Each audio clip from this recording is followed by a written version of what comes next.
Hey everyone, this is Suzanne here. And Ryan. So today we're tackling one of the most common questions we get from folks relocating to our area. And that is the question, should I move to Western North Carolina or should I look at the upstate of South Carolina instead, which is where I grew up? And look, we get it. These two regions are so close together geographically, but they can feel worlds apart depending on what you're looking for. And here's the thing, we're not here to just sell you on Western North Carolina because that's where we live and work. We want you to end up in the place that's going to make you the happiest. Yeah, exactly. So we've worked with plenty of clients who, after talking through priorities, realized, the upstate of South Carolina was just actually the better fit. And that's totally fine. Our job is to help you make informed decisions, not push you one way or the other. So in this video, we're going to walk through the real differences, the taxes, climate, cost of living, healthcare access, things to do, and more. So stick with us to the end because we'll share our own personal take on what led us to choose Hendersonville and how you can figure out which area might be better for you. We are a real estate team proudly serving the upstate of South Carolina and Western North Carolina from Greenville to Asheville and everything in between. And we've helped buyers relocate from all over the country to our scenic and friendly towns and cities. So let's jump back in. All right, first up, let's talk taxes. Just remember, we're not accountants or tax advisors, so definitely seek the advice of those professionals as you're considering your relocation. But now if you're retiring or getting close to it, taxes become kind of recurring expense that you're going to want to deal with for potentially decades. So this stuff does matter. Yeah, and both North and South Carolina are pretty retirement friendly when it comes to taxes, but there are some key differences that you should know about. In North Carolina, your Social Security benefits are completely tax-free. That's a big one. Now, other retirement income like your IRA withdrawals, your 401k distributions, pension income, all that stuff, it gets taxed at the state's flat income tax rate, which today is around 4.25%. But going into next year, it drops to 3.99% in 2026, making it a little bit more competitive with South Carolina. North Carolina also doesn't have an estate tax or inheritance tax, which is nice. Now, in South Carolina, they also exempt Social Security from state taxes. But here's where it gets interesting. If you're 65 or older, South Carolina lets you deduct up to $10,000 of your other retirement income. So that's money from IRAs, pensions, and things like that. Yeah, and depending on how your retirement income is structured, some folks can deduct even more. The bottom line is that many retirees in South Carolina end up paying less or even nothing on their retirement income beyond Social Security. Plus, South Carolina's property taxes tend to run a bit lower than what you'll see in many North Carolina counties. So if we're being totally honest here, South Carolina does have maybe a slight edge over North Carolina when it comes to pure tax friendliness for retirees, especially if you're pulling a good amount from those pensions or IRAs. That said, North Carolina is still very competitive. It ranks about middle of all 50 states in taxation typically. That flat rate plus the full Social Security exemption puts it in pretty good company nationwide. So don't let taxes be your only deciding factor because you've got a lot of lifestyle choices as well. Okay, so here's my favorite topic. Let's talk about the weather. And this is huge, right? So especially if you're leaving somewhere with maybe brutal winters or those oppressive summers. So in Western North Carolina, places like Asheville, Hendersonville, Brevard, you're in the foothills and lower mountains. That elevation makes a big difference in the summer. I mean, we're talking about cooler, more comfortable summers, usually averaging somewhere between 5 and 10 degrees cooler than somewhere down the mountain, so to speak, in South Carolina around Greenville area. And to be quite honest, the weather here was really one of the main reasons that Ryan and I chose Hendersonville when we relocated. These cooler summers just really bring more quality of life where you can actually spend some time outside during July and August without melting or getting heat stroke. I think that was actually a demand. You were like, I am not moving any further south because of the weather. Yeah. Winters here are also milder than up north, but you still get some cold snaps and occasional snow and ice, especially if you're at higher elevations. If you're coming from places like New York, Ohio, Michigan, anywhere up north, you're going to be like, you're not going to need a snowplow. No. So upstate South Carolina, on the other hand, has more of a classic humid subtropical climate. So they definitely have those hot and humid summers. So you're going to definitely see many more days in the 90s, just more humidity and just kind of more of that oppressive heat. The trade-off is that you do get milder winters down the mountain. There's less snow, fewer hard freezes. If you really can't stand any cold weather at all, that is probably your place to be and it's going to appeal to you more. Now, the folks from Florida who relocate there, they're like, this is winter. They're like, you don't even know what you're talking about. But yeah, so if you're somebody that's like me who gets cranky in the heat, Western North Carolina, it might likely feel a little bit better for you. But if you want the mildest possible winter and don't mind sweating through the summer, then South Carolina might be your spot. Yeah, let's talk money. What it's actually going to cost you to live in these places kind of on the day-to-day. In general, South Carolina tends to have a slightly overall cost of living than North Carolina. Between the lower taxes and generally lower property costs, you can often stretch your dollar just a little bit further there. Yeah, and this is important. It really depends on where you're looking because within Western North Carolina, you've got a pretty good range. And the same is true in South Carolina. Yeah. But you can find affordable older homes, newer subdivisions, mountain cabins, and rural land. And those all have different price points associated with them. The further out you go from the downtown corridors of like Asheville and Hendersonville, typically the more affordable it does get. And the same could be said about South Carolina as well, with Greenville and going further out from there. But one thing about our area, though, is that development is constrained by the terrain. So we've got hills and mountains with less flat stretches of land. So you can't just really build anywhere.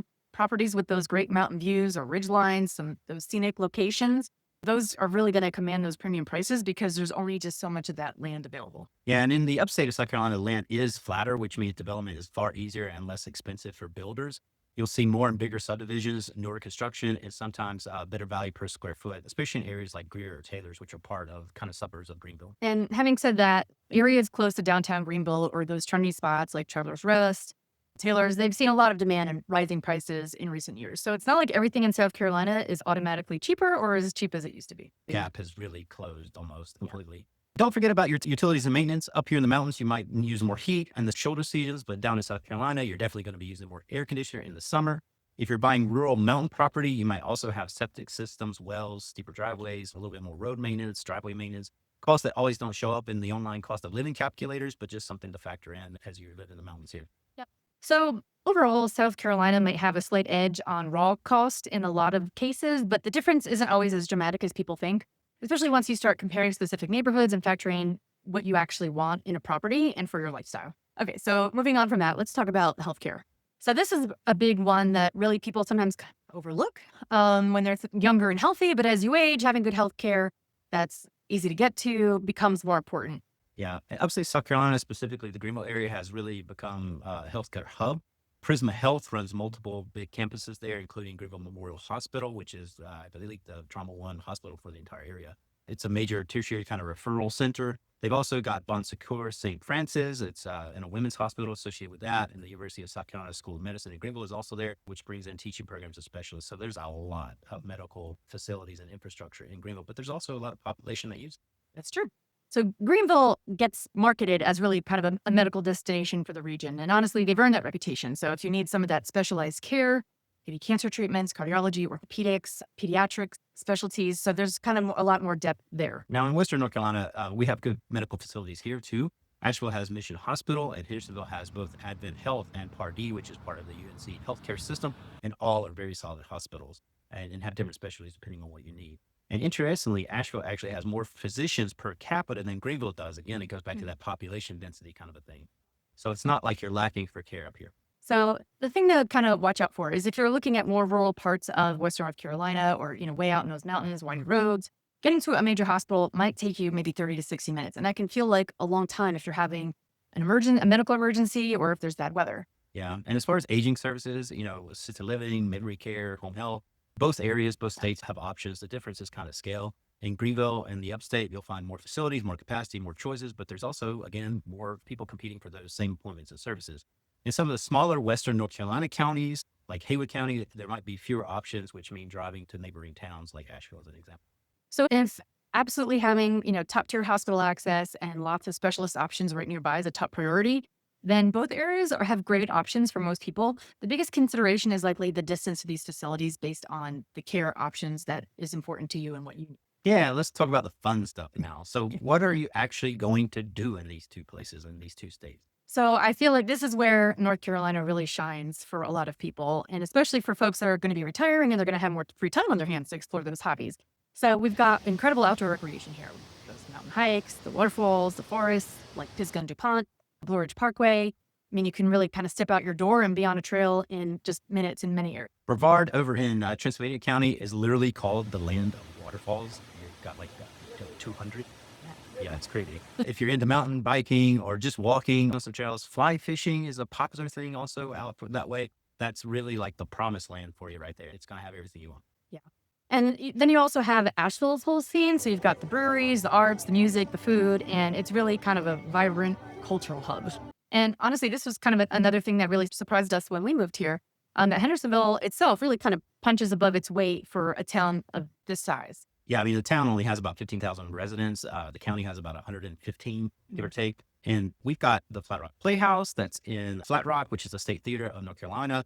Hendersonville also has a symphony. I know, surprising. Right. I mean, it's probably the only symphony with this low of per capita population that exists in the country, but it's here. There's also a ton of great local restaurants and microbreweries. I mean, I think we're over 13 microbreweries just downtown. It's really got this lively scene. If you like live music, you can find that about every day of the week, particularly in the spring and summer and fall months. And it's just, you don't expect it from a town of the size, but it does happen. To compare that population density, Asheville is around 95,000 people in the city, and Greenville is around 73,000 people just in their city. And really, that was kind of a big draw for us. We wanted, the cooler climate, which I already said, but, less traffic than Asheville or Greenville. True.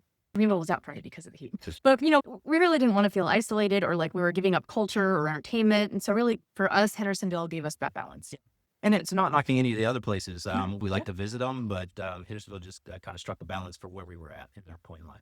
Now, if you're looking for that late night big city entertainment, Western North Carolina is going to be more limited. Things close up a little bit earlier in the evening, particularly in Hendersonville and Brevard.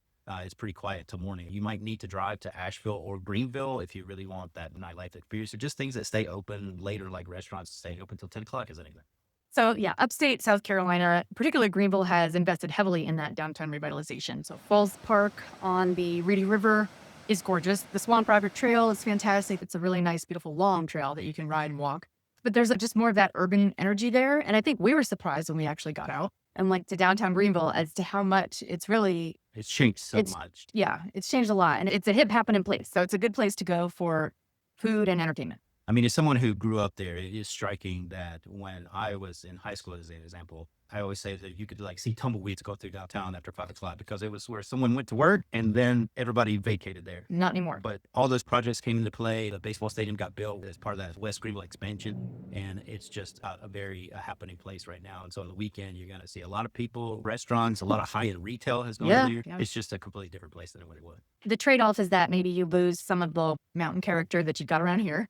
But you're farther from those high elevation trails and dramatic scenery. There's more suburban sprawl, more traffic. That's true. That's also happened in the upstate. So it really just comes down to what you value more, what you're looking for. Do you want to be surrounded by the mountains with the trails at your back door, or do you just want those more urban experiences that the Greenville area and Greenville County can offer? Having said that, let's kind of talk about how those communities feel themselves. So who lives there, how they're growing, and what the overall vibe is like. Yeah, Western North Carolina has been seeing steady growth too, especially from retirees, from workers, and folks relocating from the more expensive states. People are really drawn here because of that quality of life, the scenery, and the slower pace. It's like you have room to breathe, so to speak. Where here you're kind of hemmed in by the mountains themselves. So development tends to be a little more controlled, which some people love because it preserves the character of the area. And there are some ridge restrictions about building on those ridge lines just to preserve that mountain view that everybody comes here to enjoy. There's also organizations that have put a lot of land into conservancy too, so they can't be developed as well. Yeah. In certain areas like Mills River, they really, as a town, try to protect their agricultural heritage and really try and have moderated growth. Yep. The Asheville metro area, including all the surrounding counties, is about 420,000 people. So it's not a tiny place, but it's not a massive city like Charlotte, as an example, or Atlanta, Georgia. You get a good mix of locals who've been there for generations. You get some transplants, some creative types, and outdoor enthusiasts. It's kind of a mix of a lot of melting pots. Mm-hmm. And upstate South Carolina, especially around Greenville, has seen much more aggressive growth, both from people moving in and just organic economic expansion. There's more manufacturing, more tech, more corporate presence in Greenville as a whole. Yeah, and particularly southern Greenville County. So you get around the towns like Malden, Simpsonville, and Fountain Inn. That's where the land is even flatter. It was a lot of farmland, and there's been huge developments going in there. So most of the population gain has been in the southern portion. You get up to the north above Greenville and to towns like Travelers Rest, Blue Ridge, Greer, Taylor's. It's less development, but still more than what we've seen in Western North Carolina. That growth has really brought energy and economic opportunity, though. It also brings challenges just from an infrastructure perspective. More traffic, more development means pressures on that. It also means more competition for housing as well. Greenville's metro area, as a comparison point, has almost double the people, approaching almost 1 million. It's at about 900,000 right now. So I imagine when we get the next census update, it's probably going to be over 1 million. Probably. And the community feel, is different too. So a lot of people move to Western North Carolina specifically for that mountain lifestyle, the quiet connection to nature, the slower pace. It's a little more intentional. In South Carolina, you're more likely to find a suburban kind of vibe. It's more about being in a growing kind of dynamic area with great amenities and easy access to everything that you want. Before we wrap up, let's hit a few other things that might not be top of mind, but can make a real difference in your day-to-day life. So airports and travel is one of those things. So depending on where you are in Western North Carolina, getting to a major international airport like Charlotte can require a bit of a drive. So it's maybe about, depending on where you're at, 2.5 hours to Charlotte. But you can always connect from Asheville or Greenville Spartanburg Airport, which are typically within an hour's drive, just based on your location. And each airport offers a little different kind of a situation. So Asheville really is dominated by Allegiant Airlines, which is a low-cost carrier now. They have a lot of direct routes, particularly to Florida. There's one to Newark, New Jersey. There's a couple out to the West Coast in Denver. Expansion there, but there's all the mainline carriers too. You know, your Deltas, your United, your American Airlines. The thing with those carriers is that whether you're taking them out of Asheville or Greenville, you're typically connecting, and it may be just a short hop. So if you're taking American, you're probably hopping to Charlotte, which is their hub. If you're taking Delta, you're going down to Atlanta for their hub. But there are a lot of flight options. You get more of that optionality when you are closer to Hendersonville because it gives you the ability to hop down to Greenville, Spartanburg in South Carolina, which is about an hour away. Whereas if you are living closer toward Asheville, you're going to probably think twice about going to Greenville, Spartanburg. You might go to Charlotte instead. But the good news is if you did want to just make the drive to Charlotte because you were doing something international or whatever, at least the Charlotte airport is on this side of the city. So you actually don't even have to go to downtown. You get there before all that. So it's not a horrible drive. So let's talk about general traffic and commuting. Greenville has seen growth, so traffic is becoming more of an issue there. They have expanded greatly the interstate system probably about 10, 15 years ago, but it's already at capacity again. So it's probably time to expand. They finish one end and then just start over at the other end. We're just finishing that cycle in Western North Carolina. So we've had an expansion on Interstate 26 between Hendersonville and Asheville. So that's going to help for the foreseeable future here in terms of commute times. But when you get outside of those interstates, it is important to remember that mountain roads are windier. It's going to just be slower. If you look on a map, you think, oh, that's only 5 minutes away. No, it's like 15 to 20 just because of the roads that you might have to take. But you're less likely to actually be stuck in bumper traffic. You're still moving, even though it takes you a little bit longer. So it's just a little different experience. I was just going to say I'm perpetually late for everything because I underestimate the time it takes to get After all anywhere. these years. Yes, that's just a me problem. Now, development and land use. The mountains, as we mentioned several times, kind of limit the amount of sprawl and growth that we can have, which helps preserve the character. But it also kind of keeps prices stabilized to higher, whereas South Carolina, you have more development going on and you can find more affordability down there just in the raw price of the home. Yeah, but I feel like also in South Carolina, you're always competing against that new inventory. If you were going to resell your home from a resale point. Okay, so our personal take. After everything we've talked about, how do we feel about it? First off, there's no universal right answer for everybody. It totally depends on what you prioritize, what you're trying to accomplish. But we can tell you why we chose Western North Carolina and specifically Hendersonville. For us, like I said, it's really the climate for me was the biggest factor for sure. And we did kind of want a little bit more of a smaller town for us at that point when we made that decision. Yeah, which meant less traffic, less population than Asheville or even Greenville. And at first it felt coming from a more metropolitan area. I was like, where are all the cars? Now it's the reverse. The city, we're like, this traffic is just so bad. Yeah, but yeah, it's just a personal decision. It's funny though, you do adapt very quickly to your settings. So for us, the Hendersonville area, Western North Carolina, kind of checked more boxes for us. But we've also worked with clients who visited, fell in love with the upstate of South Carolina, and it was just a better fit for them. And because they wanted to either, more medical facilities, they wanted those tax savings that we mentioned before, or they just wanted that more city feel or the proximity to a more mid-sized city like Greenville. Yeah, and that's completely valid. The most important thing is just really being honest with yourself about what you need and what you think is really going to make you happy on a day-to-day basis. Here's what we always recommend. Take a long weekend scouting trip or a multi-week stay if you can. Try and live like a local, drive to the grocery store, check out the restaurants, visit the hospital, sit in whatever traffic is in these different areas. And you're just going to get the local feel and really understand how it would be to live there on a daily basis instead of vacationing. Yeah, because really at the end of the day, you can look at data all day long, but really it's kind of more of an emotional feel of your attachment to that place. So whether you can picture yourself living there and in that lifestyle, that's really just what's going to matter at the end of the day. And if you're leaning toward the mountains, the cooler weather, the stronger connection to nature, Western North Carolina is probably going to feel like home for you. But if you want that urban convenience and a slightly better tax treatment and that city feel, you're going to probably resonate more with upstate of South Carolina. Yeah, so if you're really considering a move to either Western North Carolina or upstate South Carolina, we'd love to help you think through what really matters most to you. We can compare those specific towns, send you data, answer questions about neighborhoods. We can even set up guided tours so that you can explore both regions on your own and see what you think about them for yourself. Our goal really is to help you figure out where you belong, whether that's here in our backyard of Hendersonville or across the state line in South Carolina. So if this video was helpful for you, please give it a thumbs up and subscribe to our channel. We put out new videos regularly with local insights, market updates, and real talk about living in this area. If you got questions or topics that you'd like us to cover in future videos, just drop that in the comments too. We read everyone and we love hearing from you. Thank you so much for watching. We'll see you in the mountains.